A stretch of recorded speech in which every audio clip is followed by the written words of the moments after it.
तो दोस्तों अपने पॉन स्टार पवन सिंह के फैंस आखिर क्यों नाराज हो गए और कहने लगे कि ऐसा नहीं करना था, क्योंकि अपने पॉन स्टार पवन सिंह का 2 धमाका आने वाला था दोस्तों, तो क्यों नहीं आया।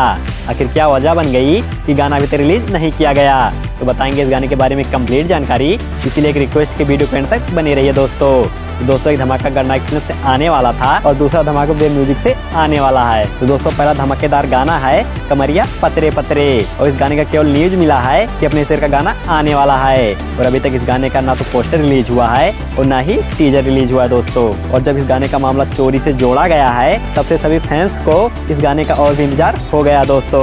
लेकिन दोस्तों जब तक इस गाने का पोस्टर या फिर टीजर रिलीज नहीं किया जाएगा तब तक गाने का रिलीज डेट क्लियर नहीं होगा। और इसी के साथ ही साथ पवन सिंह के फैंस और हमारा कहना है कि जब खेसारी लाल यादव का पोस्टर रिलीज किया जाता है तो उसके दूसरे दिन भी गाना आ जाता दोस्तों। लेकिन पवन स्टार पवन सिंह ऐसा क्यों नहीं करते हैं दोस्तों, उनका पोस्टर आउट हो जाने के बाद गाना क्यों नहीं आता है दोस्तों। तो दोस्तों हम बात कर रहे हैं अपने शेर का एक ऐसा गाना जिसका पोस्टर 2 दिन पहले आउट कर दिया गया है। जी हाँ दोस्तों, हम बात कर रहे हैं पुदीना गाने की, जो वेब म्यूजिक से आने वाला था दोस्तों, लेकिन अभी तक नहीं आया दोस्तों। और सभी लोगों का यही एक सवाल है कि पुदीना ये हसीना 2.0 गाना आखिर इतना लेट क्यों किया जा रहा है। तो दोस्तों इसका काम प्रोसेसिंग में चल रहा है और जल्द ही आने वाला है आप सभी के बीच। अभी इस गाने का कोई डेट क्लियर नहीं हुआ है कि कब तक इस गाने को छोड़ा जाएगा, तो दोस्तों जल्द ही आने वाला है। तो आगे मिलते हैं नई वीडियो के साथ, तब तक के लिए जय हिंद, जय भोजपुरिया समाज।